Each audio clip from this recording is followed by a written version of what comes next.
yang akan memandu pada webinar pagi hari ini. Webinar ini merupakan series kedua dari Top 10 Soft Skills in 2020 for the Workplace. Dan minggu ini serinya adalah Leadership Skill yang akan disampaikan oleh Mas Oscar Pakpahan. Saat ini beliau adalah seorang senior geophysicist di Basic Fan Lab Asia dan juga sering menjadi adjunct lecturer dalam mata kuliah Rock Physics di University Teknologi Petronas Malaysia. Dan untuk karir organisasinya, beliau sekarang adalah Sekjen Ikatan Alumni ITB Malaysia dan lead mentor Indonesian Brain Gain Design Forum. Untuk profil singkatnya dari beliau nanti bisa disampaikan oleh beliau dalam pemaparannya. Nah, sebelum itu saya akan membacakan terlebih dahulu timeline dan peraturan pada webinar pada pagi hari ini. Jadi pertama akan diawali dengan kata sambutan oleh Presiden SIG ITB, yaitu Ilona selama 10 menit. Lalu dilanjutkan pemaparan materi oleh Mas Oscar selama 42 menit. Lalu akan dilanjutkan sesi tanya jawab selama 25 menit dan diakhiri dengan sesi foto bersama. Dan untuk peraturannya diwajibkan semua partisipan untuk tidak mengaktifkan audio selama webinar ini berlangsung kecuali dipersilakan. Nah, untuk mempersingkat waktu, saya akan mempersilakan untuk Presiden SDG ITB, Ilona, untuk kata sambutan. Waktu dipersilakan. Oke, selamat pagi semuanya ya. Selamat pagi juga Mas Oscar. Thank you banget untuk semua yang udah daftar dan terutama Mas Oscar yang udah menerima undangan dari SCG ITB. Sebetulnya sih singkat aja, semoga nanti dalam keperjalanan ini lancar terus juga bermanfaat ilmunya yang diberikan oleh Mas Oscar dan semoga nanti juga dalam diskusinya kita bisa sama-sama saling belajar sih sebetulnya. Itu aja, dan kalau misalnya emang tertarik lebih lanjut untuk belajar soft skill, kita nanti kedepannya masih ada 8 lagi karena kita juga terinspirasi dari Udemy. Semoga nanti bisa sama-sama belajar aja sih semuanya. Oke, itu aja. Thank you. Oke, terima kasih Ilona untuk waktunya. Untuk mempersingkat waktu, saya persilakan Mas Oscar untuk pemaparannya. Boleh dimulai. Terima kasih, Mas. Oke, Ezekiel. Terima kasih, Ilona. Terima kasih undangannya untuk mengisi talk di SIG ITB Student Chapter. Selamat pagi semuanya. Assalamualaikum. Very good morning. Selamat Hari Raya Idul Adha yang baru merayakan. Pagi hari ini kita akan belajar bersama mengenai leadership in the workplace ya. Let me share my screen ya.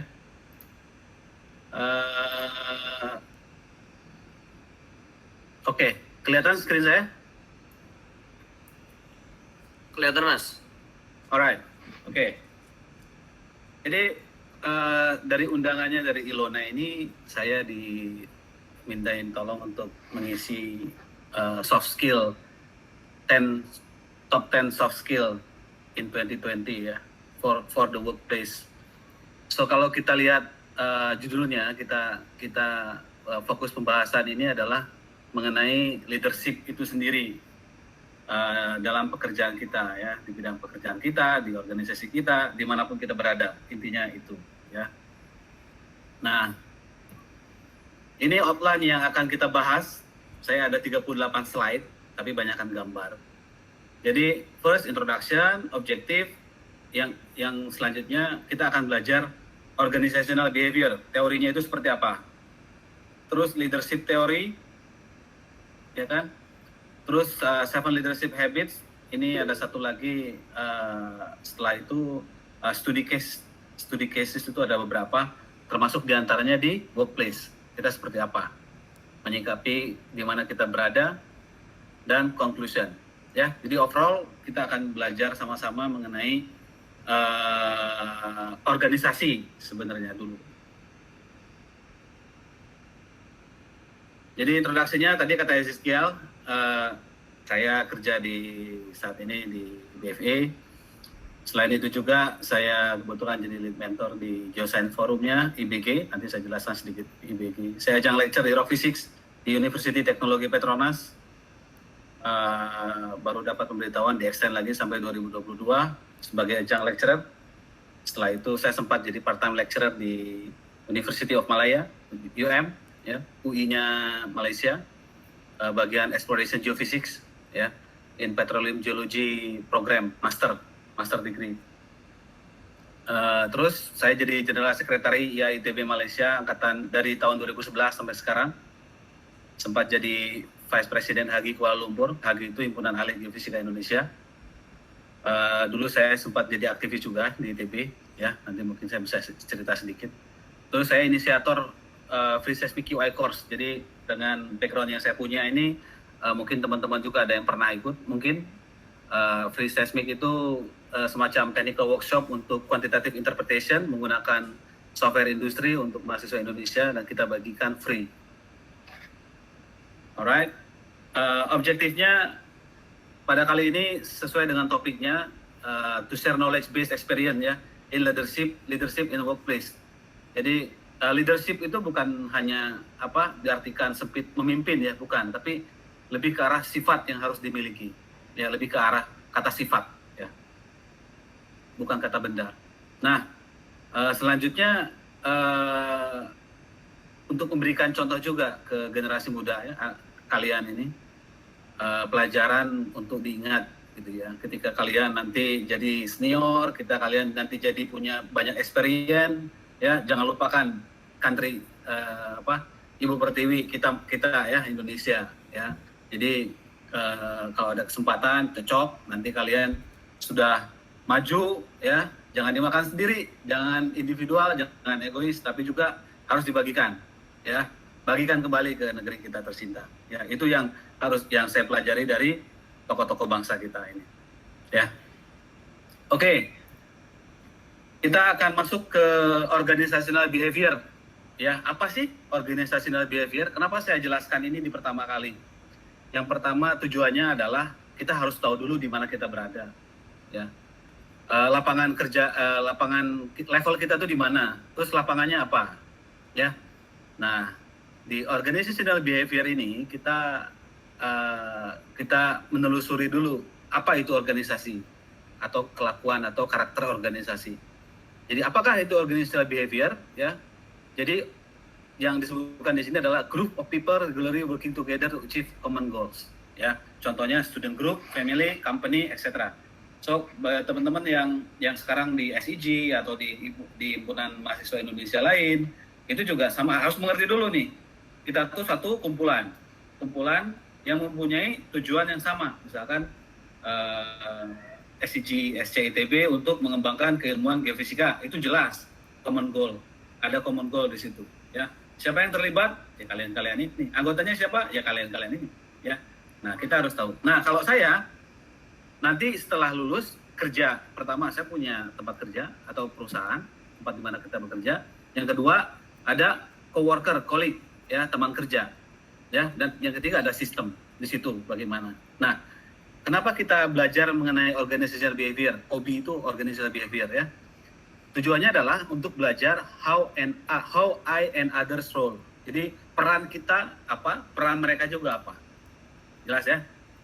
Nah, how it works, bagaimana ini bekerja? Nah, ini bekerja mulai dari individual, satu. Yang kedua secara kumpulan atau groups. Dan a bigger group yang dinamakan organisasi. Ya. Nah, jadi kita belajar organisasi overall itu seperti apa. Ya. Nah, sekarang kita breakdown yang tadi yang tiga tadi, individual, ada organizer behavior itu ada satu individual.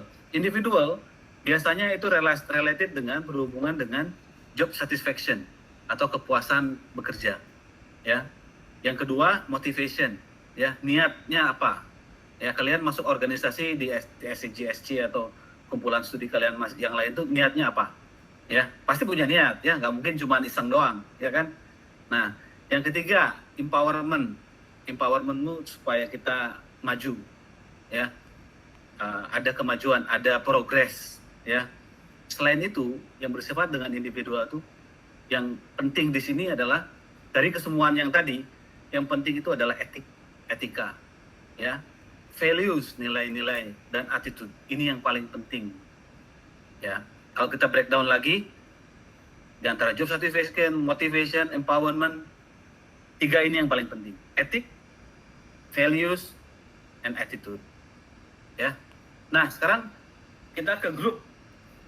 Kalau misalnya saya buat laser pointer di sini ya. Ini mulai individu, ada grup. Grup tadi dibilang kan ada working together karena kumpulan tadi orang yang punya visi common goal tadi ya. Grup ini tidak akan terlepas dari working together and diversity. Diversity itu keberagaman, bermacam-macam. Kalian akan bekerja dengan orang yang berlatar belakang berbeda, kebudayaan berbeda, religion berbeda, ya, dan bahasa yang berbeda, asal usul dan culture dan segala macamnya yang berbeda. Ini adalah bagian dari organisasi itu sendiri. Nah, di dalam organisasinya itu sendiri, ya, ada banyak hal yang berkaitan dengan organisasi ini. Dalam organisasi itu terlingkup ada innovation and change, ada yang menemukan sesuatu, ya, dan akhirnya melakukan perubahan. Ada kompetisi juga, misalkan antara organisasi SIG ITB-SC dengan SIG SC-nya Unpad atau UI. Nah, itu kompetisi, ya. Perlu ada kompetisi itu untuk memacu sebetulnya positively, ya. Positifnya itu untuk memacu uniqueness, creativity, dan juga credibility-nya. Nah, itu yang akan jadi bekal untuk bagi kalian yang belum bekerja, itu akan sangat membantu ketika kalian bekerja karena sudah terasah dulu di organisasi. Dan quality and productivity jelas ya, dimanapun juga kualitasnya Honda tentu berbeda dengan kualitas BMW, ya kan? Kualitas BMW tentu berbeda dengan kualitas Rolls Royce, ya kan? Di sana ada yang namanya quality, ya, dan productivity. Productivity itu kita produktif nggak sih? Kita di organisasi ini produktif nggak sih? Ya, kalau bagi saya yang sudah bekerja, kalau tidak produktif ya di layoff. Nah, ya kan? Karena nggak produktif di layoff. Nah, sekarang sifat itu juga harus kalian belajar di organisasi. Bagaimana agar kita selalu produktif, ya. Nah, terus tujuan organisasi tentu gain revenue, ya, menambah modal penghasilan, ya. Terus customer service itu yang related dengan customer service, ngobrol dengan orang, menjual software bagaimana. Ini yang saya alami langsung, pernah jadi pre-sales, gimana menawarkan software yang baik, menjaga hubungan yang langgeng, ya, bukan hanya datang itu untuk ada maunya, tapi kita maintain. Nah, bagaimana caranya nanti kita akan jelaskan. Nah, sekarang ke working environment juga, organisasi itu bagian dari organisasi itu sendiri. Kalau ada working environment-nya bagus, misalkan di SCG orang mau kerja, situasinya kondusif, itu akan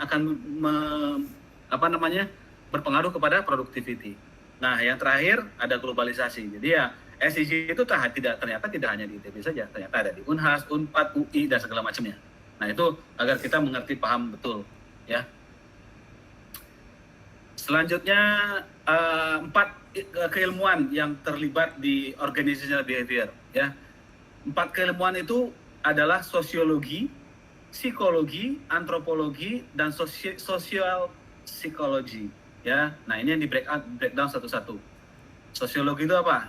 Sosiologi dijelaskan di sini adalah study people in relation to social environment and culture. Ada beberapa kata kunci, ya, relation, social environment, and culture, ya, kebudayaan dan sosial, lingkungan sosial. Artinya itu yang termasuk dalam sosiologi. Dan psikologi itu measure, explain, and sometimes change human behavior. Ini lebih ke arah sifat, ya. Nah, yang ketiga antropologi, ada studi tentang society to learn about human and our activities, ya. Ternyata juga kita harus belajar antropologi meskipun kita saintis gitu ya, tapi ya tetap kita tidak terlepas dari bidang ilmu yang lain. Di antaranya adalah antropologi. Semakin banyak wawasan, kita akan semakin mudah untuk mencari kawan, ya. Nah, yang terakhir social psychology.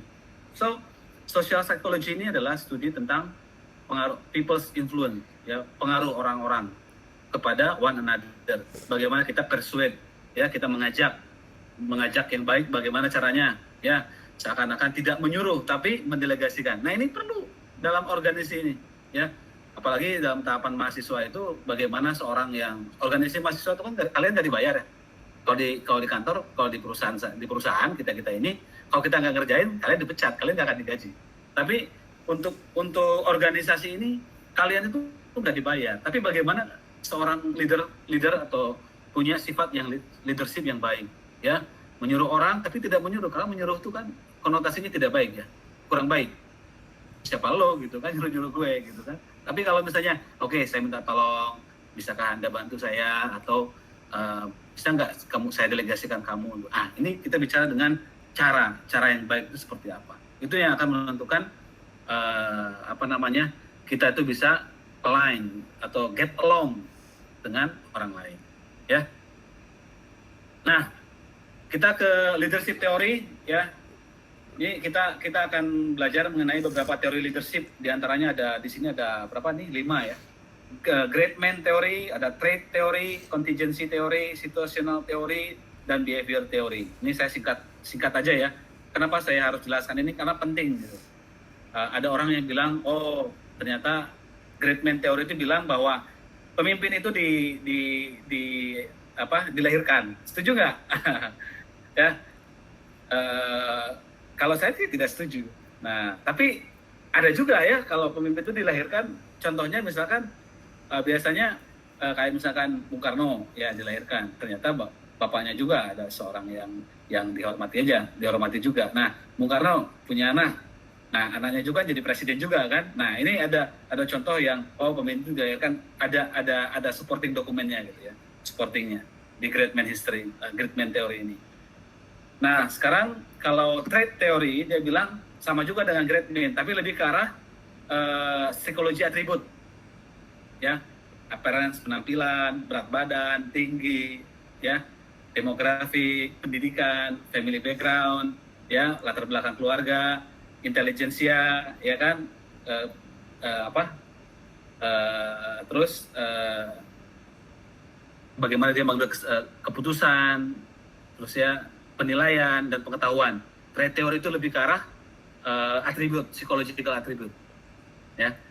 Nah, sekarang kalau contingency teori, dia bilang banyak variabel yang menentukan orang itu bisa jadi leader, ya. Nah, ini jadi contingency theory itu, great leadership adalah kombinasi dari banyak variabel. Nah, sekarang situational teori itu, ya, tergantung situasi, ya. Jadi kalau ada yang bilang bahwa pemimpin saat ini, kalau misalnya ada orang Amerika bilang Donald Trump terpilih jadi pemimpin United States itu karena rata-rata, ya, begitulah keadaan warga negaranya. Jadi pemimpin itu akan muncul dari kulminasi kulminasi energi yang dominan pada saat itu. Ya, itu yang situational teori bilang. Terus ada behavior teori. Behavior teori ini dia bilang effective leader itu adalah hasil dari mini learn skill. Jadi kalian yang dipelajari, banyak kalian dipelajari, dialah yang akan jadi leader. Nah, kalian yang mana yang pilih, silakan ditentukan. Jadi bagi saya ini konklusinya, ya, yang dari ini, leaders are the one who innovate, ya, dia menemukan, develop, dia mengembangkan, inspire, dia memberikan inspirasi, ya. Long term view, dia punya pemahaman yang panjang, ya, punya visi yang panjang dan luas, ya. Ask what and why, dia selalu bertanya apa, kenapa, terus bagaimana, 5W1H itu, ya. Originate, nah, dia tuh originate, dia pioneer, dia original, ya. Dia asli, nggak nipu-nipu, bukan palsu, ya. Terus challenge status quo, dia akan selalu men-challenge status quo. Kalau misalnya keadaannya dia tenang-tenang aja dia merasa gusar gitu. Batinnya tuh gusar, kok begini gitu. Nah itu biasanya ciri-cirinya itu gitu, dia nggak puas dengan keadaan yang sekarang. Terus do the right things, itu selalu yang menjadi keutamaannya, do the right things ya, lakukan sesuatu yang benar ya. Nah sekarang saya ke 7 habit-nya dulu. 7 habit itu great leaders ini saya copy dari ada beberapa sumber yang menurut saya bagus juga. Yang pertama adalah they radiate positive energy ya. Kalau kalian ketemu sama orang terus langsung bilang orang itu jelek-jelekin orang lain, they are not a good leader ya. Good leader itu selalu radiate positive energy. Walaupun keadaannya katakanlah back reverse gitu ya, dia selalu mengambil yang positifnya. Oh, ada lesson learned ya. Dan kalau ada pemikirannya itu selalu optimis gitu ya. Jadi kalau kalian ketemu sama orang yang tiba-tiba yang memberikan selalu energi positif, itu ciri-ciri orang yang bisa jadi pemimpin yang baik ya. Dan dia juga punya passion. Artinya passion ini dia nggak hanya sekali nggak hanya sekali sporadis ya. Dia tetap tekun, konsisten ya, terus ya. Jadi productivity sama moralnya itu berbanding lurus ya. Moralnya ini yang penting ya untuk leader ini, teman kita semua itu termasuk juga saya. Moral itu ya harus diutamakan ya. Ini yang penting, dan menurut saya tambah ke sini kelihatannya semakin tergerus, orang tidak peduli lagi dengan morality tapi lebih peduli dengan popularisme ya. Value-nya itu ditinggalkan. Nah ini menjadi renungan bagi kita bahwa moral itu sangat penting dibanding dengan popularisme ya. It's okay, I'm not popular, tapi saya punya moral dan punya value sendiri. Nah, contohnya gitu ya. Yang kedua, they have a proactive attitude. Selalu proaktif, ya. Selalu yang memulai duluan, ya. Jadi kalau misalnya kalian nanti masuk company terus tiba-tiba kalian dibiarin aja, oke, lu urusin aja lu Microsoft Excel, lu loading data, gitu. Terus kalian ya terus jalani itu akan kurang jos ya.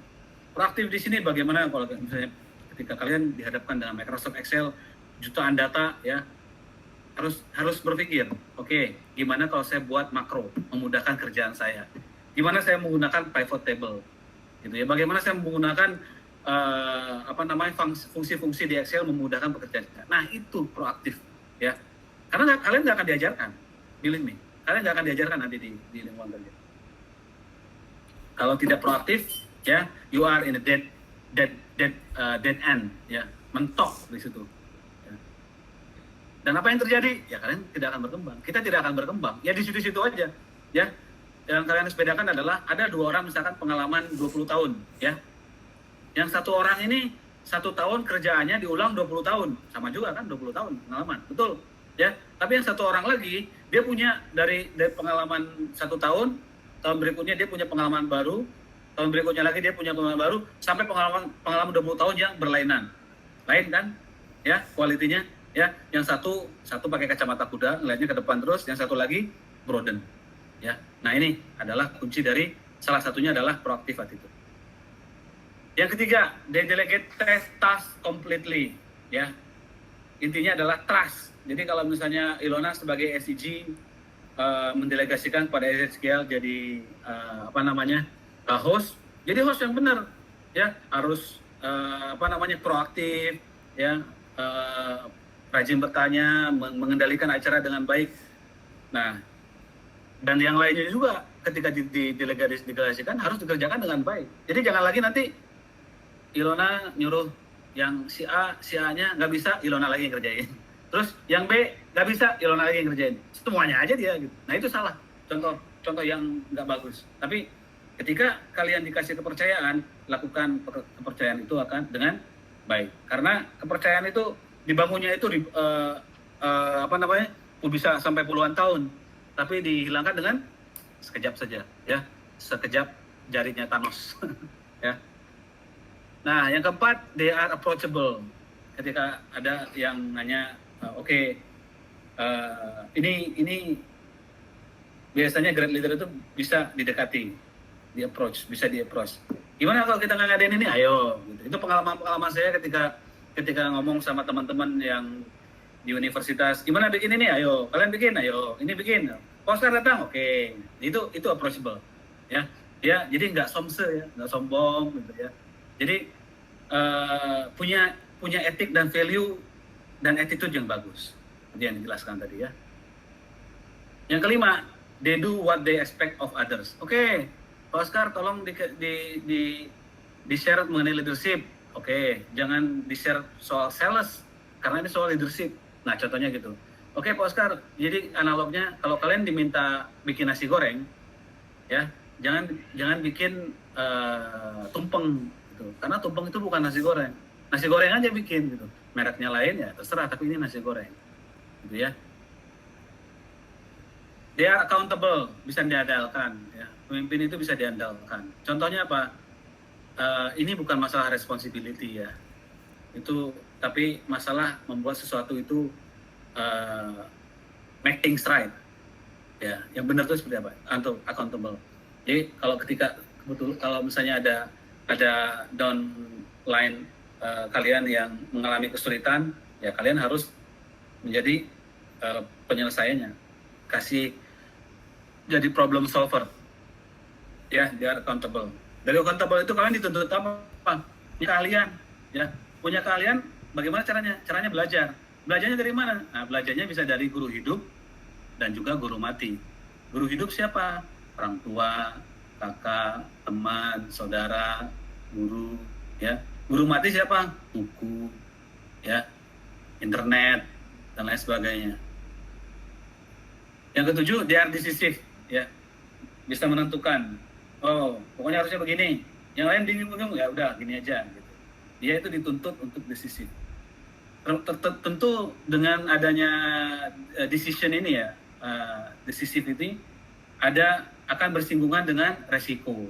Nah, kita yang belajar ini kita harus paham juga resikonya.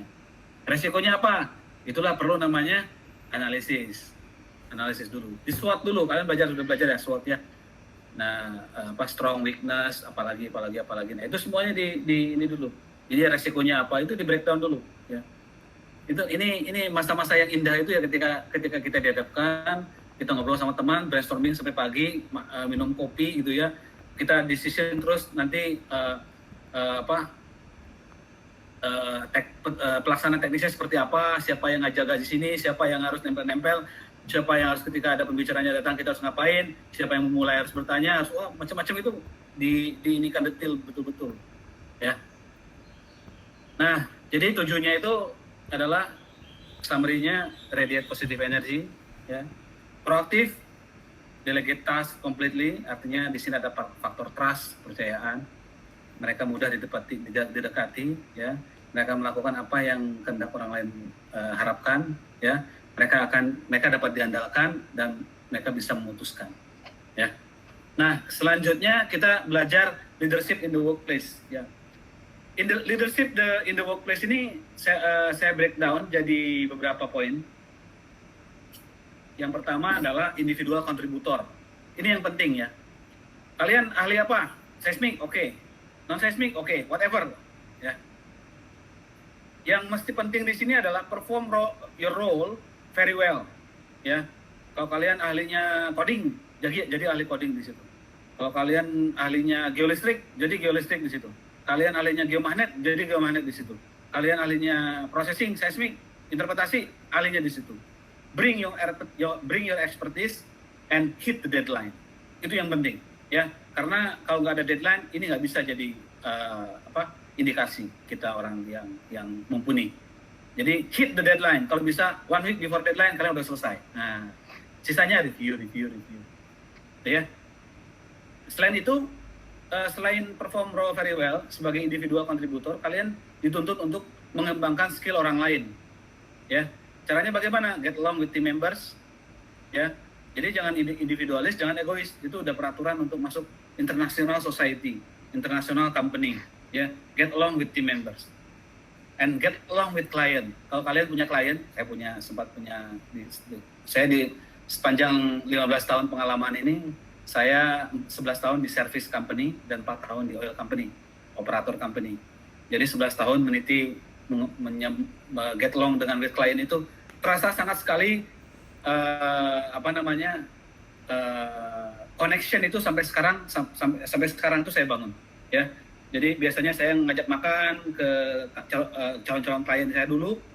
Setelah saya bukan di service lagi, mereka yang ngajak makan. Itu tanda indikasi bahwa relationship yang kita bangun itu bukan dari objektif kita untuk ada maunya, tapi memang dari hati kita ya. It's coming from your heart. Itu yang penting ya.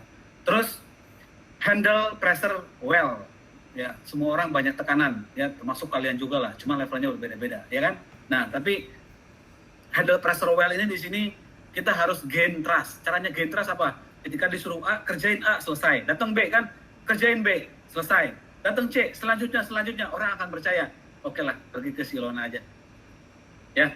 Nah, terus maintain connection. Ini yang penting, to maintain connection. Karena ketika kita udah tahu ya, dikasih beban kerja yang berat, katakanlah menyelesaikan, kita harus maintain juga connection-nya gitu. Nah, itu juga bagian dari handle pressure. Ya.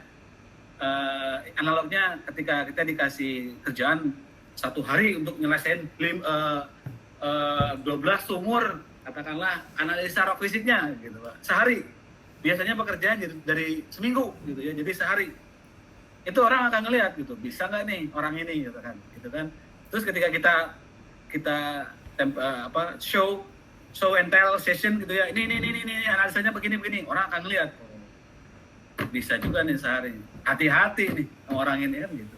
Ya. Nah, jadi kita harus bisa menjual skill kita, memaintain team member, ya, get along with team member dengan klien dan maintain connection. Yang kedua, in the workplace, ya, lead by example. When you see a need, take action and initiative. Ya, kalau Anda ngelihat sesuatu yang dirasa salah, take action. Jangan bukan tugas gua. Itu kan tugasnya HSE, biarin aja lah. Nah, jangan, tapi inisiatif, kasih tahu orang. Karena gimana pun juga kan, something wrong in that our workplace gitu ya, di organisasi kalian, di Punan mana, itu akan berimpak kepada yang ada di situ, nggak hanya kita. Nah, itulah penting, kita adalah bagian dari social system. Ya. Yang kedua, lead by example to speak outside of your area of expertise. Ya, yang seperti tadi yang saya bilang, overall team concern, misalkan tentang HSE, pentingnya pakai hand sanitizer di kantor, masker gitu ya. Nah, walaupun bukan keahlian kita, tapi ya say aja, nggak apa-apa gitu. Nah, jangan sampai si bos dengan kita ini bilang, si bosnya bilang, itu kan kerjaan lo. Terus kitanya bilang, itu kan kerjaan lo sebagai bos gitu kan. Akhirnya dua orang ini adalah berasumsi ya kan. Kamu tahu kan asumsi, assume ya. Nah, kalau di breakdown jadi tiga kata, S, you, and me. S tahu kan? S itu bokong ya. Di S, putting your S on you and me, itu assume. Ya. Jadi hati-hati juga kita, jangan berasumsi. Better you clarify or confirm. Ya, itu lebih gentle kalau kayak gitu. Would you like me to do this job? Nah, kasih konfirmasi gitu. Itu akan melihat strong point di kita. Ada action initiative. So once you mastering in your skill and other area of expertise, then you can apply for opening leadership position, ya, in your company, in tempat lain, ya. Oke, saya punya waktu 15 menit lagi ya. Ini case study pertama. Ini sekarang kita ke case study. Jadi situasinya adalah you are a student who observe lack of knowledge in seismic operation. Jadi ini case study-nya saya. Saya waktu itu di kampus itu, praktek seismiknya kok nggak nendang gitu ya. Kayaknya akan bagus sekali kalau saya buat something. Nah terus saya juga notice gitu, saya juga perasa nih, nggak hanya saya yang mengalami, dan banyak juga teman-teman juga mengalami, ya. Nah, terus yang ketiga situasinya kamu nggak punya banyak waktu, ya. Nah, apa yang kita lakukan? Nah, yang pertama take a lead. Karena kita yang tahu nih, ini ada yang salah nih. Take a lead to achieve the goal. Ya. Yang kedua, strateginya itu final company who is conducting seismic operation. Ya, lewat siapa? Lewat alumni yang paling mudah. Saya kontak alumni, nah, makanya network itu penting. Ya, dengan siapa saja, jangan hanya untuk ini saja, enggak, dengan siapa saja. Open your, broaden your network, gitu ya. Nah, saya call company, saat itu di Alnusa, saya coba cari company senior bilang, ada nih di Kepuh katanya. Terus saya bilang, gimana Bang caranya supaya kami mahasiswa bisa bisa latihan? Oke, kamu kontak Bapak Anu. Oke, saya kontak. Oke, settle. Hanya perlu waktu 2 hari saya untuk settlekan pihak company ini. Yang selanjutnya saya kontak mahasiswa-mahasiswa. Jadi saya harus menyadari bahwa geofisika itu di Jawa Barat atau di Indonesia, khususnya di Jawa Barat gitu ya, nggak hanya ITB saja. Nah di ITB pun ada 3 dulu. Zaman saya itu ada teknik geofisika, ada geofisika, ada fisika bumi. Saya kontak ketiga-tiganya. Ya, lo mau nggak ikut? Nih belajar nih, kita belajar sama-sama. Nah dari TG ada, ini dari TG. Nah ini dari fisika bumi, ya. Kontak teman-teman yang mau aja, karena waktu limited, kita nggak bisa buka open untuk ini, limited, ya. Terus dari Unpad ada D3, ada S1, ya. Saya ke Jatinangor, kesendirian, gitu ya. Terus ke D3 Unpad dulu di Jalan Dago, ya, dekat BCA itu, di jalan dekat BIP itu, ya. Nah itu saya ke sana tuh, saya ketok-ketok nih, ada D3 geofisika Unpadnya nggak? Ada Mas, wah saya ajakin ini dari D3 Unpad nih, D3 Geofisika Unpad. Nah, ini dari Fisika Unpad, saya ke Jatinangor, ke himpunan fisikanya. Dulu kan mereka bagian dari fisika ya. Gimana nih ada teman-teman geofisikanya yang mau ikut nggak seangkatan saya gitu kan? Ada beberapa ini dari Geofisika Unpad, ya. Yang ini mereka nih Geofisika Unpad sekarang ini dengan ikut ekskursi ini, mereka ada yang di perusahaan internasional, ada yang di SKK Migas, ada yang di processing company, ya kan? Terus ini yang dari UPI. Dari UPI ini jadi dosen teknik geofisika gitu ya, jadi ngambil master geofisika. Nah, ini ada teman-temannya. Ya. Nah, jadi dengan itu membuka peluang banyak orang juga gitu kegiatan kita. Inti berawal dari apa? You are noticing something is not goes right. Ya. So, kita harus inisiasi, ya. Di event ini dilaksanakannya 3 minggu. Ya. Jadi perlu leadership banget. Ya. Oke, itu case pertama. Yang kedua, case studi kedua, kamu adalah bright student ya, baru lulus. Kamu join company baru sebagai internship. You manage to get the pack of technical module. Artinya sebagai seorang intern, kalian harus tahu. Ya, ini kebetulan contoh kasusnya saya. Saya harus tahu nih modul apa saja yang untuk processing ini. Caranya gimana? Saya minta pekerjanya sana untuk minta ada modul yang bagus nggak processing workflow. Ini dikasih ini. Mereka kasih untuk buat latihan manual. Tapi masalahnya license itu hanya untuk yang kerja saja dan workstation-nya itu ya terbatas, license-nya terbatas. Jadi saya proposing ke manajernya untuk pakai license-nya setelah jam kerja, ya kan? Manajernya oke. Yang nggak oke itu IT-nya. IT-nya nggak oke, nggak boleh. Nanti kamu bikin apa ini namanya hancur datanya segala macam. Action-nya apa? Action-nya ada yang tahu? Saya resign. Karena saya ngerasa nggak akan berkembang. Nah, yang case tadi 3, situasinya adalah kamu baru join company, ya, kamu ditugaskan di negeri orang, ya, saat itu saya ditugaskan di Bangladesh. Dalam laporan itu ada 4 dinamit gel, ya, gel itu yang nanti dimasukkan ke sini nih, ke sini, terus ditanam ke bawah tanah 24 meter, gitu ya, terus diledakkan di seismic source. Ini contoh ledakan yang jelek ini kayak gini nih, harusnya nggak buyar keluar. Ini hanya ilustrasi saja. Jadi saya berhubungan dengan dinamit, gitu ya. Dinamitnya 1 kilogram hilang. Taunya hilang gimana? In and out-nya nggak sama, ya. Out-nya in-nya 30, ya kan? Out-nya 25, nah, hilangnya 4. Nah, terus kamu ditinggalkan dengan ratusan report, ratusan database. Terus yang challenging-nya itu company memberikan kamu 3 hari untuk mengkomplit menyelesaikan masalah, atau kamu dikasih tiket untuk pulang. Artinya lo dipecat, lo balik. Ya. Nah, actionnya apa? Ini sempat bahas stres juga ya. Ini saya nih. Actionnya apa? Actionnya adalah ini dengan multinational company ya. Ini ada orang Venezuela, ini ada orang Indonesia juga nih. Ini ada orang Malaysia, ini orang Filipina, ini orang Arab, Iran, ini orang Iran. Nah, jadi apa yang saya lakukan adalah saya nge-track report, 100 of report itu dari day one, dari report number 1 ke ratusan report selama less than 3 days. Jadi waktu istirahat saya itu ya sampai hanya 2 atau 3 jam sehari. Bahkan ada 1 hari nggak tidur. Bukan apa-apa. Masalahnya ini sebenarnya bisa saya tinggalin gitu. Bukan gua kok yang buat, gua kan baru join. Kan bisa aja alasanmu kayak gitu kan, alasan safe, ya kan? Tapi masalahnya ini kaitannya dengan apa? Dengan dignity kita nih. Ini dengan martabatnya Pak Oscar nih. Ya kan?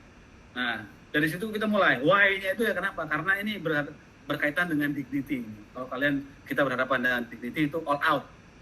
Jadi mulai day one saya kasih saya screening semua, dan saya ketahuan pada report number 100 berapa ya. 100 of report. Jadi saya 130-an something kelihatan. That's the problem. Jadi ketika sama dengan situasinya itu ketika Archimedes pengen tahu kan kalian Archimedes ya? Yang dia lakukan adalah dia nyemplung ke bathtub. Nah, terus dia nyemplung di airnya itu keluar, jumlah air yang keluar itu sama dengan berat dianya sendiri. Jadi dia bilang eureka gitu, ya kan? Ini masalahnya gitu. Nah, dari situ saya panggil timnya, kebetulan bule kan, tim leadernya. Saya ketok-ketok itu jam 3.30 pagi. Itu lagi panas kan, lagi stresnya udah sampai ubun-ubun. Saya panggil pagi kan, saya kan kecil ya. Ini saya kecil ini orang Asia lah. Tim leadnya itu orang mana ya, Australia atau apa ya, lupa. Tinggi besar. Saya tunjuk mukanya. Lo ini masalahnya. Puas itu hati saya di situ ya. Akhirnya saya bilang ke manajer, saya bilang, "Nih masalahnya bukan di saya nih. Ini nih kawan, ini yang salahnya." You can imagine nah. Ini satu lagi kaitannya dengan dignity. Jadi ketika kalian kaitannya dengan dignity itu, ketika kalian mendapatkan masalahnya di mana, itu giliran kita yang menjajah. Menjajah itu. Oh, tahu kan menjajah? Jadi kita tanya, lo tua-tua nih belagu banget, nah, kasarnya gitu. Tapi jangan turutin lah itu. Itu udah stresnya sampai ubun-ubun. Karena apa? Itu kaitannya dengan air ticket ini tadi, ya kan? Ini bisa jadi cerita sepanjang sejarah nih kalau saya katakanlah kita nggak resolve ya. Oke. Case number 4, kita ngelihat situasinya adalah waktu saya ke KL 2008, activity ya ITB selama 2 tahun di KL itu quiet. Even though saya ketemu banyak alumni ITB, saya merasakan ada sesuatu yang nggak biasa gitu ya. Artinya kok seneng banget sih quiet begini, padahal orang banyak. Akhirnya saya berinisiasi untuk memanfaatkan momentum. Ada dulu ITB diundang oleh government Malaysia untuk buka kampus. Itu yang kita ambil momentum itu untuk buat kegiatan ini community-nya saya. Ini tahun 2010 Agustus. Jadi saya berinisiasi. Nah disitulah ketika saya berinisiasi ada pepatah murid siap, guru pasti datang. Itu ada tuh senior yang nelfon. Gimana kamu ngurusin ini bukan untuk jadi anggota DPR ke Senayan kan? Wah bukan mas. Wah ini kita ngobrol. Jadilah beberapa kegiatan dan akhirnya ramai. Ya, asalnya quiet. Ya. Ini kalau teman-teman yang ada di KL pasti ngerasain. Nah, terus case study 5. Case study 5 itu kalian situasinya tuh baru join company baru di company itu bisnis nature-nya baru, bukannya operation seismic. Tapi ini jualan software. Baru kan, wah nggak tahu apa-apa nih, udah 3 tahun nih, ya kan. Terus you are assigned as a technical person sebagai sales dan support. Terus you are given a proper training in HQ. Straight after the training, you have to attend a big oil gas conference to present the company. Ya, jadi pada saat itu saya harus bahasa Inggrisnya juga kan, saya kan bahasa Inggris cowboy ya. yang jelas lu dan gua ngerti aja gitu karena actually saya nggak belajar proper training bahasa ya, semuanya itu otodidak ya, karena latar belakang logistik kurang segala macamnya. Nah ini straight after the training saya harus ngasih training modul softwarenya dengan baik dan betul dengan cara bahasa Inggris dan yang baik dan benar. Caranya bagaimana? Actionnya apa? Saya latihan terusan bikin video, terus saya lihat, terus kalau belum oke, saya ulang lagi sampai oke. Dan video itu saya kasih ke penerus saya. Nih lo kalau mau latihan kayak gini kayak gue yang keren. Ya, akhirnya bisa juga dan bertahan lama ya, 7 tahun di perusahaan ini. Nah, case tadi 6. Situasinya you are gifted a good talent. Kalian semua tuh diberikan keahlian yang luar biasa.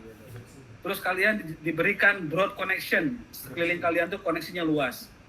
Kalian tuh master produk gitu ya, atau master skill whatsoever.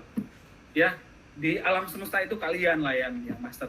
Actionnya apa? Jangan dimakan sendiri, jangan egois, ya. Tapi buat orang lain juga maju, ya.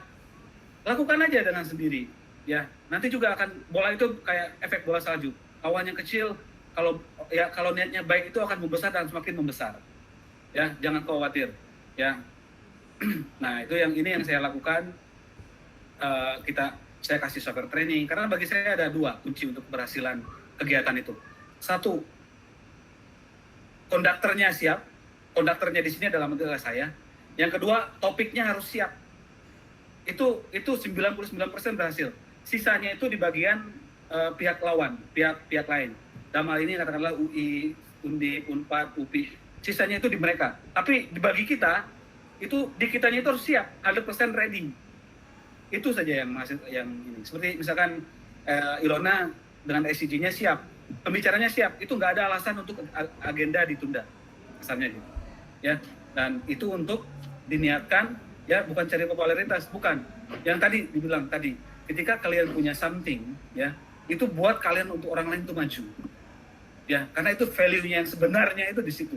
Ya, membuat orang lain maju. Otomatis kalian akan maju. Ya, itu yang jangan sampai dilupakan.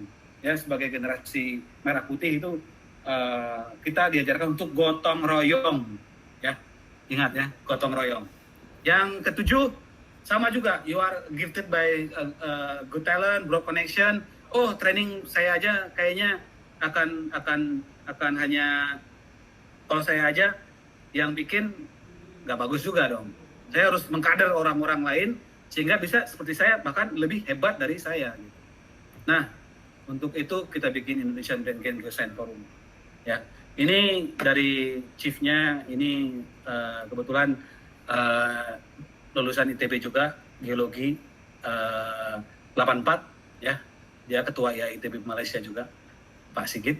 Saya kebetulan general sekretarinya ITB Malaysia. Saya bilang ke Pak Sigit, oke Pak, Mas, kita bikin ini ya Mas. Saya yang atur coba untuk menyiapkan infrastruktur di Indonesia. Dan apa yang saya lakukan, saya kontak-kontak semua mahasiswa Geofisika Indonesia yang mau, ya. Ini kontaknya yang ikut kursus saya ada persyaratannya dan harus present paper, ya. Jadi orang-orang ini yang present paper kita bikin di Unpad saat itu. Saya dan Pak Ilen Kardani itu mensortir mana aja yang bisa kita bawa ajak. Oke. Ada yang dari Unpad, ada yang UP, ada yang UI, terus ada dari Universitas Pertamina, ada dari UGM, ada dari Unhas, ada dari Undip, ada dari Unila, ya. Terus ada yang bikin buku, kita bikin technical workshop untuk mahasiswa Indonesia gratis, free of charge, ya. Sponsornya kita yang nyari, IBG yang nyari. Kalian datang aja, tapi kalian juga harus serius gitu. Kita mau ngundang hanya the best student, artinya yang mau kerja, bukan yang mau datang dapat sertifikat, you get nothing gitu. Kita nggak invest di orang-orang seperti itu, tapi kita invest di orang-orang yang mau kerja, ya kan, bisa kerja dan mau maju. Ini teman-teman yang ngisi acara, ya, anak UGM, anak Unpad, anak Unpad, Undip.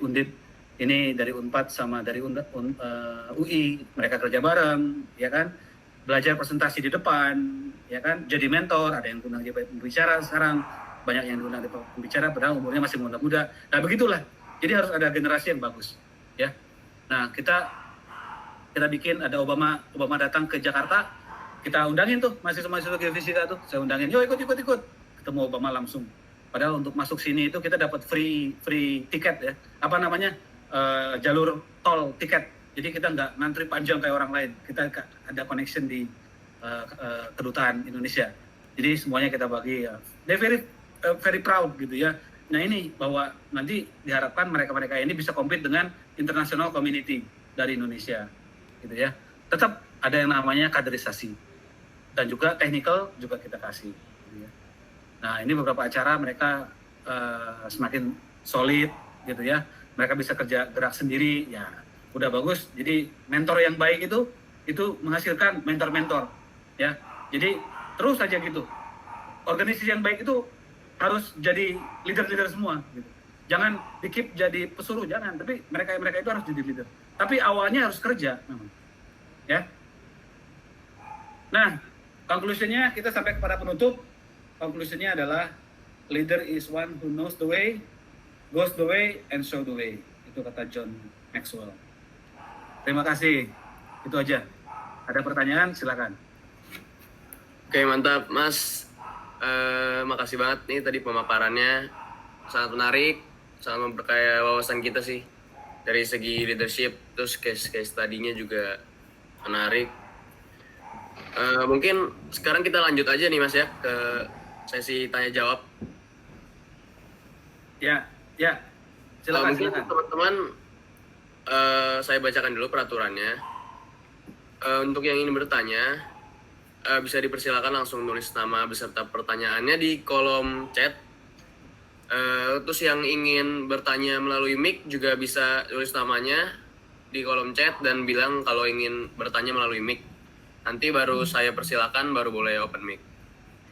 Mungkin langsung saja ada yang ingin bertanya.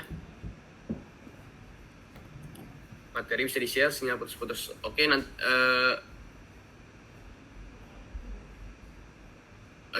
sebentar dulu. Untuk yang ingin bertanya bisa bertanya tadi dari materi-materinya atau mungkin yang masih kepo tuh case tadinya. Dan untuk yang masih mau tahu tentang IBG juga ya Mas ya, bisa ditanyakan. Ya, silakan. Any question lah. Ini kan kayaknya soft skill ya. Yeah. Apa yang perlu kalian rasakan, apa yang kalian rasakan kayaknya masih kurang seret. Nah, boleh kita diskusikan sama-sama. Don't worry, nggak ada yang apa namanya benar atau salah. Ini kita discuss saja, brainstorming aja. Itu kan versinya saya yang case tadi. Mungkin versi teman-teman yang lain akan berbeda, ya kan? Jadi silakan aja, bebas aja bebas.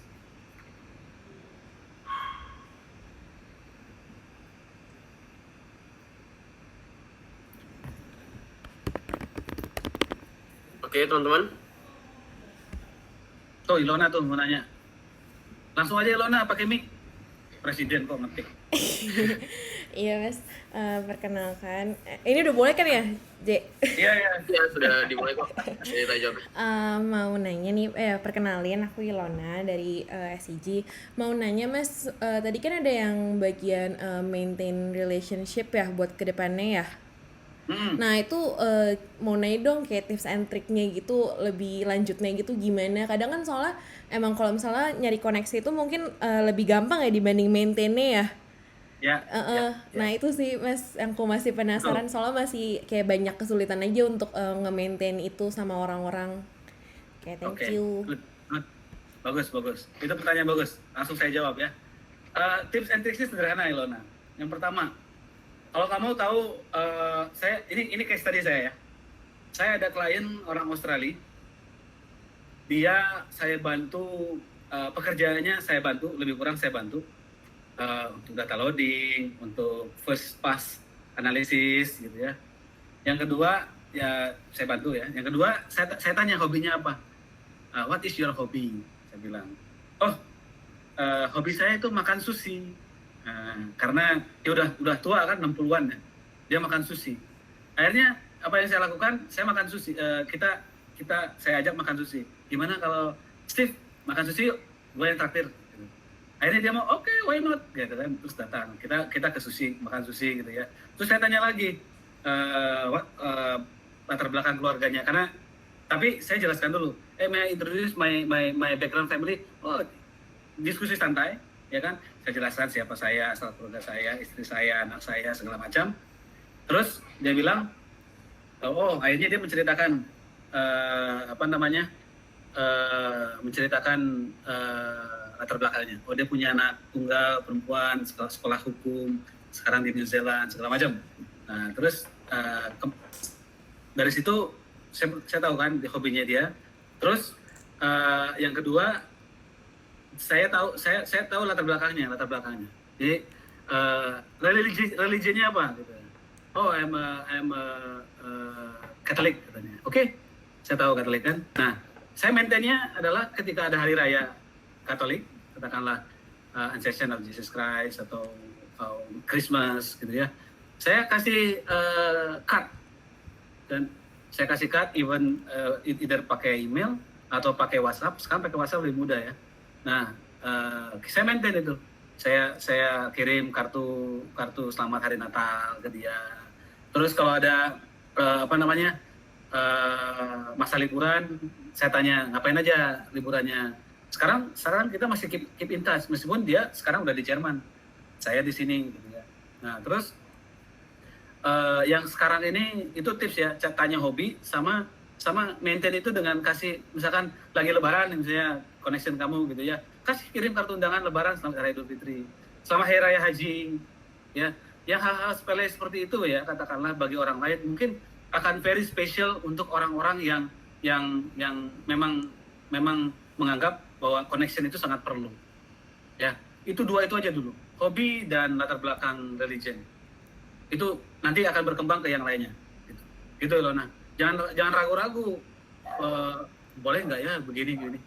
Nanti kita akan tahu responnya. Ada pertanyaan lain? Itu Ilona ya, semoga membantu ya. Jadi Ilona ini kalau kalian tahu recently udah punya pengalaman juga dealing dengan multinational company ya Ilona ya. Email-emailan. Aduh, jangan gitu dong Mas.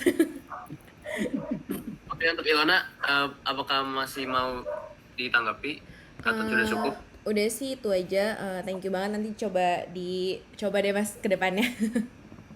Ya, dan mungkin saya tambahin dikit ya. Kadang ada orang yang menganggap nanya kabar kayak pandemik kayak gini ya, itu bisa jadi juga untuk memaintain hubungan. Current pandemic bagaimana? I hope all is well in the current pandemic. Itu juga bentuk perhatian kita ke orang lain gitu ya. Saya ke manajer saya waktu saya join perusahaan software di Kuala Lumpur, sampai sekarang saya masih in touch. Bahkan dia bilang, saya ada company baru nih jadi representatif, lo bisa nggak bantuin gua gitu. Dia bilang kayak gitu. Itu jadi opportunity juga gitu. Karena yang saya maintain itu tadi, saya maintain dengan kalau dia ulang tahun, ucapin happy birthday. Kita harus tahu ulang tahunnya kapan, ya kan? Yang kedua itu bos ulang tahunnya kapan. Bukan dianggap penjilat atau gimana ya. Wajar kalau orang ngucapin ulang tahun di saat ulang tahunnya, ya kan? Wajar kan? Nah, dan juga wajar juga kalau misalnya dia lagi celebrate festival, katakanlah hari raya, kita kasih wish hari raya. It's okay, it's normatif, nggak ada yang efeknya. Tapi dari situ kita bisa memaintain hubungan kita dengan baik, gitu ya. Any other question? Oke, terima kasih Mas Oscar untuk jawabannya yang tadi untuk Ilona. Ini sekarang ada pertanyaan di kolom chat, saya bacakan saja ya. Ya. Pagi Mas Oscar dan teman-teman, aku Tiffari dari TK.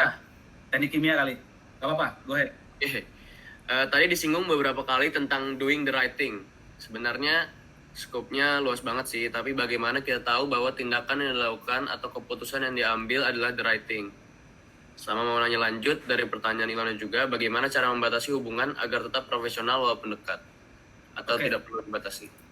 Langsung saja ya Mas. Ya, oke, Tiffari, you are correct gitu ya, bahwa doing the right thing itu skopnya luas. Doing the right thing itu yang kita pahami dulu adalah scope of work kita tuh apa? Kita mesti tanya ke tempat kerja kita, ke bos kita, ke upline manager kita. Lo maunya gue ngerjain apa? Misalkan kalau misalnya, oh Oscar, tolong buat gado-gado. Ya buat aja gado-gado gitu. Caranya begini. Jangan disuruh buat gado-gado, tapi dibuatnya malah sop baso apa? Baso yang terkenal. Baso kenayakan misalnya gitu. Nah, jadi doing the right thing di sini adalah based on the scope of work that your task being given gitu ya. Nah, jadi kalau misalnya katakanlah kalian skopnya ngetikin 300 kata, ya udah 300 kata aja lo ketik gitu. Jangan jadi tambahin jadi 500 kata atau dikurangin jadi 200. Ya. Nah, itu ya scope. Jadi kita kerucutkan bahwa itu as per the scope of work. Itu yang akan jadi konsensus atau agreement kita dengan bos. Ya kan? Kalau bos macam-macam, nah tipsnya itu, tips yang lain, kita harus tahu dulu proven harus ada written agreement. Ini yang sangat penting. Ya kan? Contohnya kasusnya gini. Kar, tolong lu kerjain deh itu fluid substitution atau lu tolong kerjain pindahin barang-barang di atas meja itu ke kantor gua, ke ruangan gua. Oke, siap. Kan gitu. Kita angkatlah barang-barang dia ke kantor dia.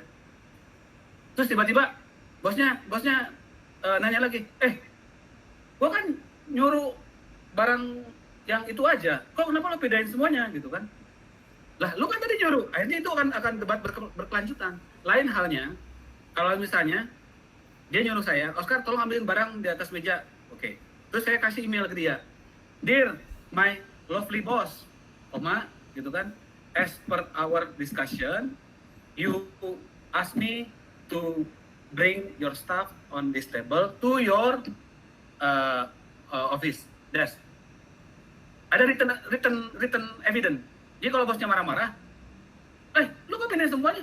Lu baca email lu dong. Lu kan yang pindahin itu. Dan lu nggak balas gitu. Berarti lu oke. Jadi lu, itu perintah lu. Ngerti nggak? Ada written, kalau kita di company itu, ada written dokumen, evidence. Bahwa scope of work yang dikasih ke kita itu adalah disepakati bersama. Itu yang sangat penting. Ya, banyak yang kena kibul, kena tipu, tanda kutip ya. Dibilangnya begini, lu kan bilangnya begitu gitu kan, kapan ya gue bilang? Bosnya gampang aja, kapan ya gue bilang, ya kan? Nah ini bosnya kurang asem ini, ya harus jadi sayur asem gitu bosnya, ya. Nah itu ya, saya harap itu menjawab. Yang kedua, bagaimana agar tetap profesional walaupun dekat, tanda kutip dekat. Oke, kita limited, kita batasi ke hubungan kita dengan katakanlah senior dulu lah yang lebih dekat, ya senior. Artinya kamu udah punya hubungan dekat secara profesional satu kantor dengan senior. Nah itu juga harus dibatasi memang. Kita harus tahu level kita tuh di mana, ya. Kalau misalnya bosnya udah ngajak teman kita atau bos udah ngajak makan siang, nah itu saya sarankan hati-hati itu, ya. Karena itu udah nggak akan cenderung ke tidak profesional. Jadi saya menghindari kalau misalnya bos itu tiba-tiba makan siang saya atau apa. Bukan apa-apa, saya maunya kalau makan siang dengan teman-teman lain-lain lah, jangan sama saya aja gitu. Ya. Nah, jadi kita harus pandai-pandai membatasi dengan cara yang baik dan elegan tentunya, dan tetap profesional, bahwa yang kita jual ini adalah profesionalisme, ya. Hubungan itu agak ongoing itu agar lebih asik dan nikmat aja gitu. Pekerjaan itu lebih enjoy, ya. Nah, jadi membatasi hubungan itu yang jelas. Yang pertama adalah kita tahu batasan-batasannya, ya. Kita kalau misalnya bos kita punya keluarga, terus kalian yang ini katakanlah misalnya yang perempuan gitu, ya, atau lawan jenis, katakanlah. Nah, ini juga harus hati-hati gitu. Harus berani say no, even though that's our boss. Kita harus punya value atau prinsipal, ya. Nah, jadi tetap jaga hubungan, ya, tetap profesional, tapi juga kita harus tahu batasan-batasannya. Yaitu tadi dengan batasan family, keluarga, working level, ya, kerjaan kita dalam dunia kerja itu dibatasinya dengan elegan. Kalau misalnya ini, kadang orang Indonesia tuh aduh nggak enak, saya takutnya, aduh saya takutnya ini, aduh saya takutnya ini. Akhirnya nggak maju-maju, akhirnya dijajah gitu kalau kayak gitu terus. Jadi kalau misalnya kita nggak bisa, ya udah bilang aja, sorry, I have another meeting. Kita tolak dengan halus kayak gitu. Gitu ya cara membatasinya. I hope that answer the question ya, Tifari. Kalau nggak puas silakan tanya lagi. Untuk Tifari, gimana? Sudah cukup atau masih ingin bertanya kembali? Udah cukup, Mas Oscar. Makasih banyak. Oke, sama-sama. Oke, Mas, ini ada 2 pertanyaan di kolom chat. Ya. Saya baca lagi ya. Perkenalkan, saya Friska, Mas. Ingin bertanya bagaimana cara untuk memunculkan skill leadership sedini mungkin. That's good Mas, question. ini mau langsung ke pertanyaan berikutnya juga. Dijawab langsung 2 atau memang satu-satu dulu aja? Oh, satu-satu aja dulu. Satu-satu dulu ya. Oke, silakan Oke. Mas. Jawab yang pertanyaan Friska dulu. Ini pertanyaan yang bagus sekali, fundamental sekali ya, Friska. Bagaimana memunculkan skill leadership sedini mungkin? Ya, ini akan sangat bagus ketika kalian punya anak juga. Ya. Yang pertama, leadership itu sangat berkaitan dengan education, pendidikan. Nah, saya kasih tahu, tujuan pendidikan itu apa? Ada yang tahu nggak? Kalau nggak ada yang tahu, saya langsung kasih tahu aja ya. Tujuan pendidikan adalah memanusiakan manusia. Ya. Kenapa kalian ada melihat di berita gitu ya, manusia yang memotong manusia lain beberapa potong gitu ya? Itu kan manusia juga. Tapi apakah mereka berpendidikan? Belum tentu. Ya. Nah, aspek pendidikan itu ada 3. Ya. Ada aspek afektif, ada aspek kognitif, dan ada aspek psikomotorik. Ya, apa itu aspek afektif? Aspek afektif itu adalah ketika kalian melihat suatu bola hitam katakanlah ya, padahal itu bola bowling gitu. Kalian nggak tahu apa sih itu bola hitam itu kan, nggak tahu kalian kan? Kalian nggak tahu, tapi kalian mulai mengetahui, oh di depan saya ada bola hitam.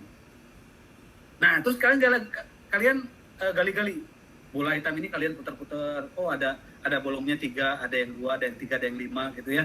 Kalian putar-putar, oh kalian tahu nih, ini kayaknya ini seperti yang saya lihat di film-film nih, ini kayaknya bola bowling nih, ya kan? Nah, aspek yang ketiga, ketika kalian sudah tahu ya dan mengerti, kalian melakukan apa yang kalian tahu dan apa yang kalian mengerti. Dalam hal ini, wah bola bowling nih, bagus nih. Tapi kalau di rumah kan nggak jadi apa-apa aja, paling bisa jadi lempar anjing tetangga gitu. Tapi kalau kalian masuk ke bowling court gitu ya, ke lapangan bowling, lo bowlingnya tembak gitu kan, wah hat trick, semuanya kena. Nah, sama. Ya, jadi ada 3 aspek dalam pendidikan itu. Kalian harus tahu dulu, ya.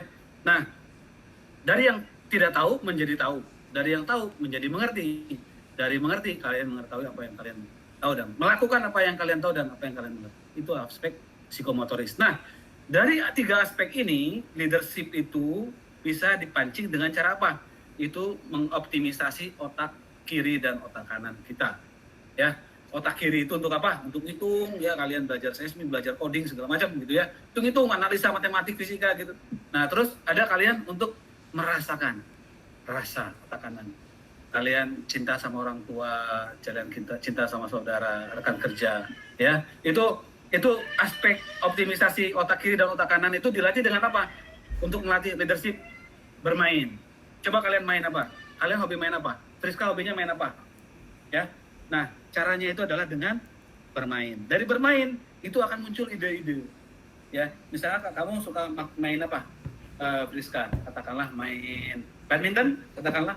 Dari badminton kamu berkumpul dengan orang badminton. Gimana kita bikin training yuk? Training sama-sama. Nah, itu juga udah leadership. Gimana kalau kita bikin kompetisi dengan SIG se-Indonesia main badminton di Bandung? Nah, itu juga udah leadership. Ya, jadi sederhana saja. Dari apa adanya aja kalian main dengan dealing dengan dari apa adanya. Misalnya di kampus kamu suka gambar bagus. Ada teman saya gambar bagus tuh anak fisika ya. Nah, terus mau OSKM atau mau OSKM pusat di KM ITB, dia yang bikin desain kaosnya itu dia tuh, tatip keamanan dia yang bikin, tatip disiplin dia yang bikin, tatip kesehatan P3K dia yang bikin. Ya hanya modal gambar doang, bisa gambar aja anak fisika tuh. Ya, jadi dari situ misalnya. Itu leadership juga. Jangan diartikan leadership itu kalian harus jadi moncolong, jadi satu outstanding student gitu ya, satu orang. Bukan hanya itu, bukan. Itu kecil ya artinya. Tapi bisa leadership itu sifat, kata sifat ya. Bisa semuanya menjadi maju ya. Kalian, kemarin saya diskusi dengan teman saya di kantor. Kalau misalnya ada satu harimau, pemimpinnya harimau, komandannya harimau, prajuritnya kucing, ya. Nah, kalau harimau itu akan mengaum, dia mengaum seperti harimau, si kucing-kucing itu akan mengaum seperti harimau, dan kucing itu akan menjadi akan bersifat seperti harimau, ya. Nah, sekarang kondisinya dibalik. Ada komandannya itu adalah kucing, ya kan, dan prajuritnya adalah harimau. Karena komandannya kucing, dia hanya bisanya meow. Nah, itu yang berakibat sama prajuritnya. Padahal mereka tuh harimau, tapi karena komandannya meow, ya, singanya jadi meow. Itu leadership yang bagus gitu ya. Itu harus direnungkan gitu, ya, bahwa kita semua yang hadir di sini adalah seekor singa. Ya, kita tuh sebagai singa, punya sifat singa dan elan gitu, terbang kemana-mana gitu. Nah, itu yang harus bisa Oke, Priska, I hope that answer your question ya.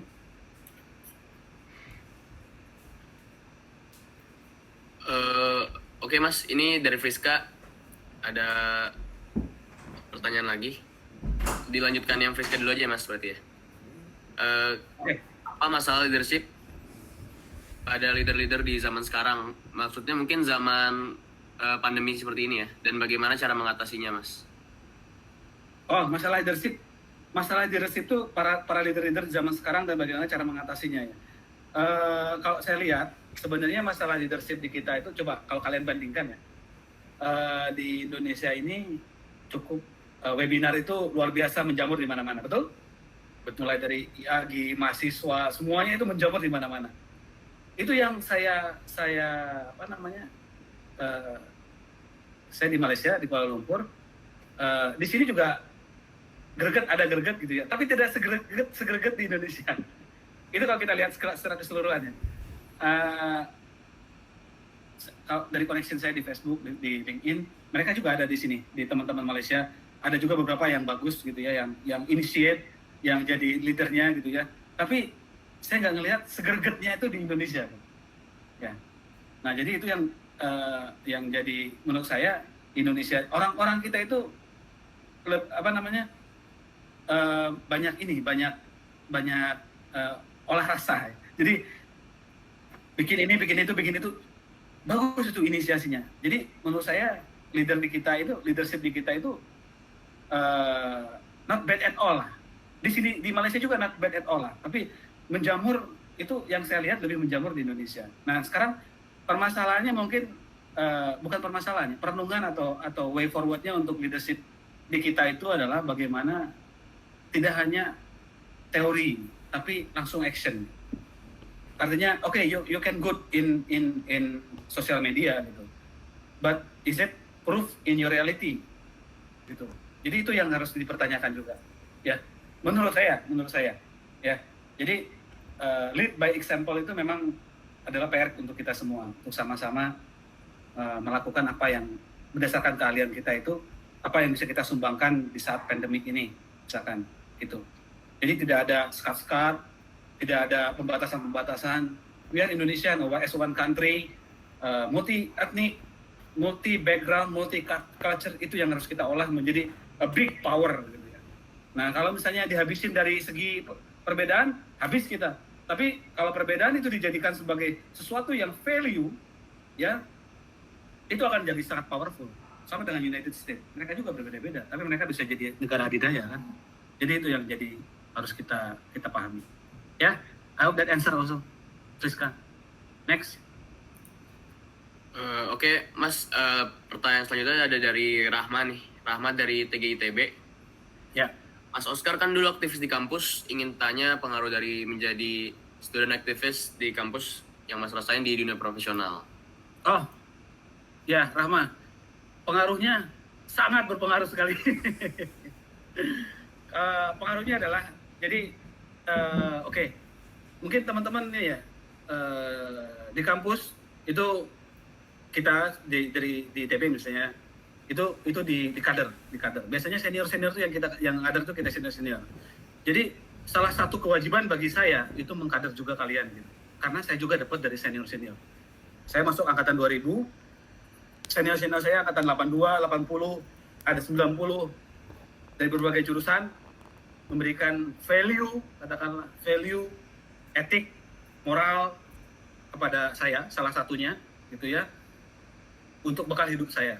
Contohnya gini, yang case aja ya. Ketika kalian, saya dulu waktu ingat tuh, ketika lo gitu ya, kita lagi ajang apa nih, kaderisasi di KM ITB 2023 itu, saya ada bahas masalah kepemimpinan, topik kepemimpinan. Jadi summary-nya adalah ketika lo datang, contoh kasusnya ya, ketika lo datang di Jakarta atau ke Sumatera, lo kan nggak tahu apa-apa, ya kan? Nah dari situ lo jangan pura-pura lo nggak tahu apa-apa. Lo anggap aja lo tahu daerah situ, karena kalau lo nggak tahu apa-apa, lo akan dikerjain orang, either pencopet, jambret, orang preman di situ, ya kan? Nah di situ nilai itu akan berpengaruh ke saya ketika di company. Ketika masuk company, saya cepat recover gitu, bahwa saya itu bukan hanya orang baru. Oke, gue orang baru gitu ya. Gue harus bersifat sebagai orang baru, tapi karakter saya tuh harus bisa cepat adjust dengan karakter perusahaan. Itu yang pertama. Yang kedua, kalau misalnya kita katakanlah biasalah kalau misalnya di kampus itu kita tempel-tempel buat pewacanaan di kampus, sebar-sebar brosur gitu ya. Kita menginisiasi, ya. Itu terrefleks juga dengan apa saya di company. Ketika saya masuk company, saya udah expert di satu software gitu ya. Saya nggak tinggal diam. Saya presentasi di depan board of director, ya kan, ada direktur marketing di situ, orang bule, gitu kan. Saya dengan pedenya, lo kalau mau penetrasi Indonesia, lo harus datang ke 3 universitas ini. Lo harus datang ke ITB, lo harus datang ke UGM, lo harus datang ke UI. Saya bilang gitu. Turunannya apa? Banyak tuh, ada Unpad ini. Tapi lu 3 dulu ini aja. Nah, terus akhirnya saya punya waktu 15 menit. Dari situ direkturnya, oke Oscar, go ahead. Ya kan? Nah, go ahead, penetrate. Dari situ langsung bos saya jadi dianggapnya saya golden boy company. Wah, banyak tuh. Tapi saya kerjain. Masuk ke Pertamina, masuk ke UI, UGM, Unpad. Semua itu saya masukin. Unsri, saya kontak, Pak, ini ada sosial bagus. Trainingnya siapa? Trainernya siapa? Saya, Pak. Kapan bisanya? Saya training. Datang ke Jakarta, training. Ke Bandung, training. Kita kasih public training. Gratis. Jadi inisiasi itu yang bahwa kita harus giving impact gitu ya. Oke lah, kalau saya pribadi ya, saya nggak peduli dengan nama besar segala macam-macam. Kalau nggak ada impact-nya untuk environment, kita nggak. It's a zero impact. No, it's not, kalau bahasa sini tidak berbaloi. Tidak enjoy, ya. Jadi sangat saya rasakan sendiri. Hit the deadline, itu harus hit the deadline. Ya, buktikan profesionalitas kita itu bukan profesionalitas kaleng-kaleng, ya. Tapi kita harus buktikan we are a professional, apalagi tamatan Indonesia, Universitas Indonesia. Itu, ya. I hope that answer your question. Itu sangat-sangat berpengaruh. Next. Oke, gimana Rahma? Sudah cukup? Ya. Oke, lanjut ya, Mas. Ada pertanyaan lagi nih dari Tobi. Pernah nggak Bang punya ideologi atau prinsip berbeda dengan lingkungan atau company tempat Abang bekerja? Dan gimana Abang mengatasinya dan perbedaan apa yang biasanya terjadi di dunia geology and geophysics atau oil and gas? Oh, ya. Pernah nggak Bang punya ideologi? Ya, setiap orang punya ideologi ya. Ideologi itu bisa arti sempitnya itu, arti luasnya itu pandangan hidup, ya, pandangan hidup. Berbeda ideologi.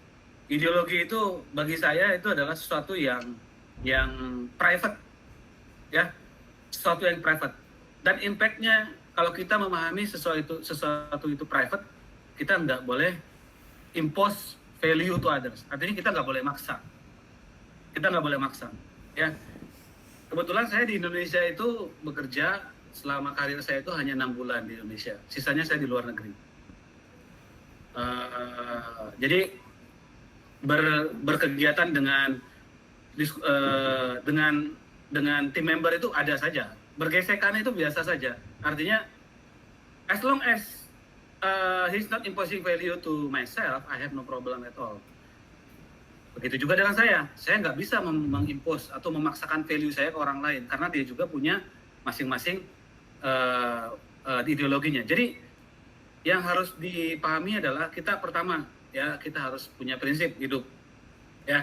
Makanya kalau misalnya kalian ditawarkan duit gitu ya, pernah nggak ditawarin duit miliaran ada di rekening kalian? Nah, yang orang gelap mata itu diambil, itu keluar dari company diambil ya.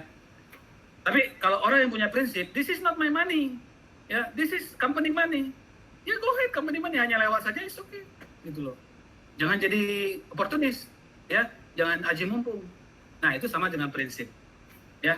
Nah sekarang yang harus yang perkembangannya itu adalah yang kita taruhkan, yang kita tawarkan, yang kita jadikan andalan di perusahaan migas itu adalah apa? Our expertise and experience. Ingat ya. Jadi kalian harus tahu dulu jagonya kalian tuh di mana jagonya, ya.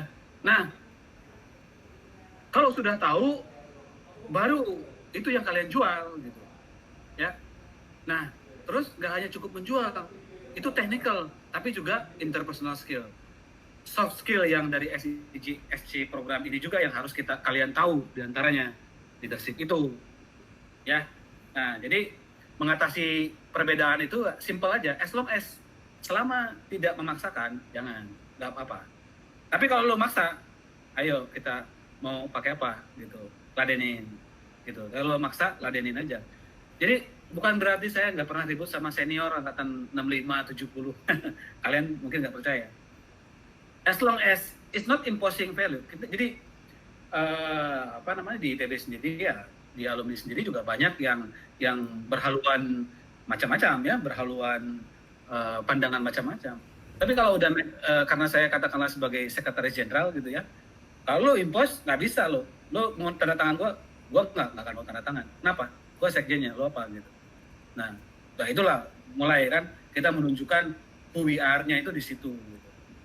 Jadi itu dalam komunitas ikatan alumni. Tapi kalau dalam pekerjaan, kalau misalnya lingkungannya udah nggak kondusif seperti apa yang saya tadi jelaskan ya di case tadi 2, saya mau maju nggak boleh, IT-nya nggak dilarang, terus gua juga ngerjainnya cuma Excel doang, ya proyeksinya gua jadi Excel expert bukan geofisik expert gitu kan, ngapain juga gitu gua di situ lama-lama gitu, ya kan? Sementara lo tuh IPK-nya bagus, ya kan, nggak jelek-jelek amat lah, ya kan, cantik pula atau ganteng pula gitu kan, banyak kelebihan, ya udah, lo gak mau gua ya udah gitu. Jadi harus kita tahu dulu kalau kita di situ berkembang atau enggak. Kalau enggak ya ngapain juga terusin. Kayak inilah, kayak pacaran mah.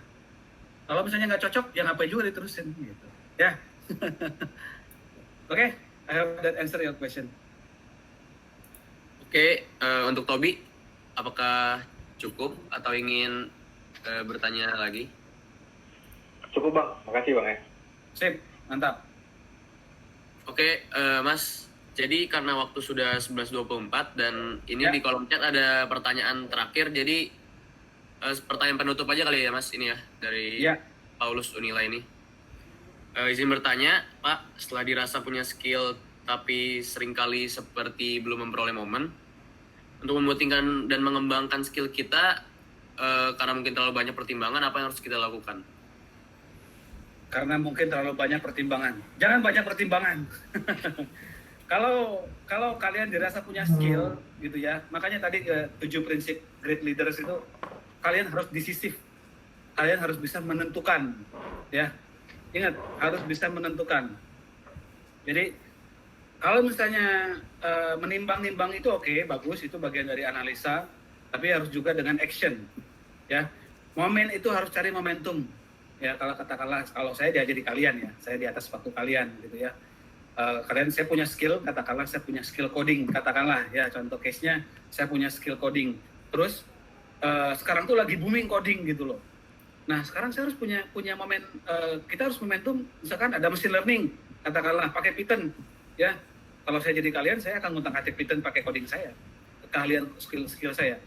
Kita harus cari momentum dan juga kita harus cari marketing. Kita harus pandai marketing. Kalau pinter doang tapi nggak bisa ngomong juga susah.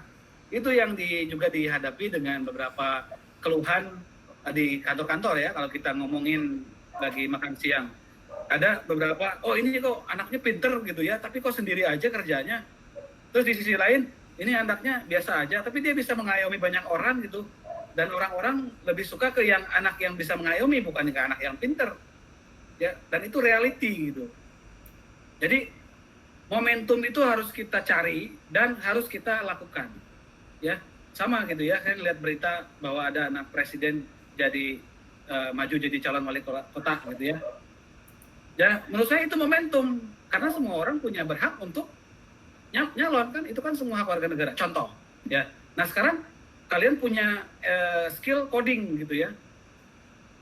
Nggak ada yang ngelarang kalian untuk posting di LinkedIn atau YouTube hasil coding kalian, case study kalian posting lah itu hasilnya, ya kan, sehingga hasilnya itu bisa mempermudah pencarian minyak misalnya, atau mempermudah penghitungan pajak di BUMN misalnya, ya lakukan saja itu gitu. Nggak ada itu, asal gini.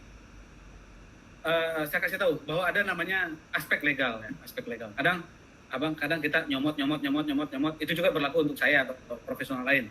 Nyomot tanpa izin gitu ya. Nah, ini juga kita harus paham etika dan moralnya juga. Nah, ketika kalian misalkan ada, oh saya bandingkan dengan hasilnya Anu. Ternyata yang hasilnya Anu tuh nggak bisa, kalian lupa nyantumin minta izin untuk dihasilkan. Nah, itu juga jadi masalah ya di dunia serba internet ini ya. Jadi kalian harus paham juga. Cari momentum, jangan banyak pertimbangan, dan cari tembus pasar seluas mungkin, ya. Dan kalian tahu nggak, Thomas Alva Edison itu pencipta lampu listrik itu berapa kali percobaannya? Ada yang tahu? Dia mencoba 10.000 kali. Ya. Kita berapa? Paling 2-3 kali juga udah melempem. Dia tuh 10.000 kali loh, sampai jadi celing gitu, bola lampunya nyala. Jadi spirit itu yang harus kita kita contoh, ya. Oke, Paulus, good luck for you ya. Oke, tadi pertanyaan Mas Paulus terakhir menutup sesi tanya jawab kita pada webinar kali ini. Terima kasih untuk teman-teman yang tadi udah bertanya, dan terima kasih juga Mas Oscar untuk atas jawaban-jawabannya. Sekarang kita masuk ke sesi terakhir, yaitu foto ya. Jadi untuk teman-teman yang bisa membuka cam-nya, saya persilakan untuk dinyalakan saja. Nanti ada dari host kami yang akan men-screenshot webinar ini. Ya, untuk teman-teman boleh dibuka kameranya sekarang. Ayo teman-teman bisa open cam buat dokumentasi.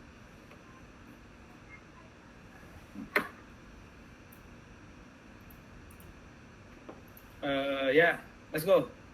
Jangan malu-malu ya, harus confident. Yang udah open cam bisa senyum ya. Nanti aku aba-abain. Oke, 1, 2, 3.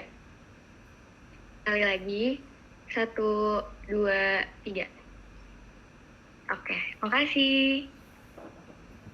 Oke, karena tadi sesi terakhir juga sudah dilaksanakan, saya ingin mengucapkan terima kasih nih kepada Mas Oscar Pakpahan untuk waktunya, untuk kesempatannya, untuk wejangan-wejangannya dan materi-materinya yang sangat membantu kita untuk kedepannya mengasah leadership skill kita. Dan makasih juga buat teman-teman semua yang udah join nih, walaupun pagi-pagi hari Sabtu, pada semangat semua, yang bertanya juga. Kami SCG apresiasi kalian semua. Mungkin segitu aja ya, Mas. Mohon maaf juga, saya Ezekiel kalau misalnya ada salah-salah kata dan pengucapan. Sekian dari kami SCG ITB SC. Terima kasih dan selamat siang.